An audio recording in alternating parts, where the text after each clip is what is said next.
नमस्कार, मी साटम. तसा आपल्या व्हिडिओ सिरीजचा शेवटचा व्हिडिओ असला पाहिजे होता, पण नरिमन हाऊस बरोबर याचं थेट कनेक्शन असल्यामुळे आता हा नरिमन हाऊसचा जो लेख संपलाय ना, त्यानंतर हा व्हिडिओ टाकतोय.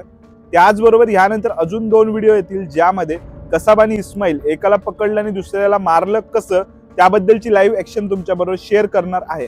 पण ह्या व्हिडिओमध्ये मी तुम्हाला तो प्रश्न घालणार आहे, त्याबद्दलचं उत्तर तुम्हालाच शोधायचं आहे. बघा, एकंदरीत तुम्ही लक्षात घ्याल ना, ज्युईश लोकांचा इतिहास पाहाल किंवा नंतर इस्रायलची निर्मिती पाहाल, तर तुम्हाला लक्षात येईल कायमच ज्युईश लोकांना कोणी ना कोणीतरी त्रास दिलेला आहे.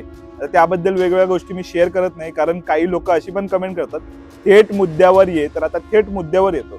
तर बघा, इस्रायलच्या अस्तित्वानंतरही इस्रायलला खूप साऱ्या गोष्टी सहन करायला लागल्या होत्या. तुम्ही मुरलीकांत पेटकर यांचा चित्रपट पाहिला आहेत का, चंदू चॅम्पियन? ज्या पॅरालिम्पिक मधनं मुरलीकांत पेटकर साहेब भारतासाठी गोल्ड घेऊन येतात, त्याच ऑलिम्पिकमध्ये म्हणजेच म्युनिक ऑलिम्पिकमध्ये हा जो इस्रायलचा पूर्ण कंटिंजंट होता ना, म्हणजे पूर्ण टीम होती ना, त्यांना दहशतवाद्यांनी मारलं होतं.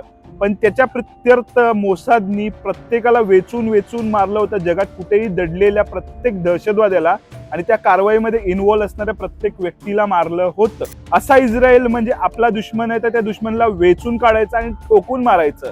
त्यांच्या मनात आलं तर ते थेट अमेरिकेच्या जेलमध्ये घुसून डेव्हिड हेडलीला मारू शकतात, ज्याने सर्व गोष्टी तयार केल्या होत्या, म्हणजे प्लॅन्स, त्यानंतर फोटोज, वेगवेगळे कोऑर्डिनेट्स तयार करून दहशतवाद्यांना दिले होते.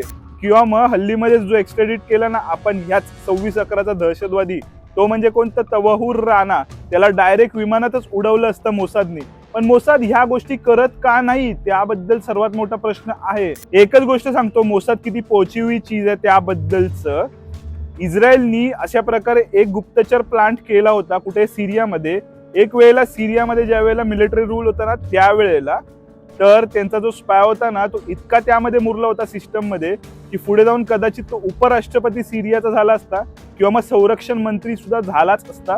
पण तो पकडला गेला, त्यामुळे सर्व पोलखोल झाली आणि त्याला नंतर भर चौकात लटकवून मारला होता. तुम्हाला ह्याबद्दल जाणून घ्यायचं असेल तर त्यासाठी तुम्हाला नेटफ्लिक्सवरची स्पाय सिरीज बघायला लागेल, आणि त्या गुप्तहेराचं नाव आहे एली कोहेन. असा इस्रायल ज्या वेळेला 26/11च्या वेळेला त्यांचे 6 ज्युईश लोक, त्यामध्ये एक तर धर्मप्रचारक सुद्धा होते, एकंदरीत हे दहशतवादी खुलेआम त्यांची हत्या करतात, पण कुठल्याही प्रकारे मोसाद किंवा इस्रायल बदला घेत नाही. याबद्दलचा सर्वात मोठा प्रश्नचिन्ह माझ्या मनात तरी आहे. तुम्हाला काय वाटतं याबद्दल ते तुम्ही कमेंट सेक्शन मध्ये कळवू शकता. पण खूप मोठा काहीतरी गडबड ह्यामध्ये आहे. नाहीतर मोसादनी वेचून वेचून प्रत्येकाला मारलं असतं, नाहीतर झाकीउर रहमान लखवी पाकिस्तानमध्ये बसून स्वतःचं वजन कमी करून एक्सरसाइज करून पोजिंग केली नसती. बाकी स्टोरी टू बी कंटिन्यूड. आणि हर हर महादेव.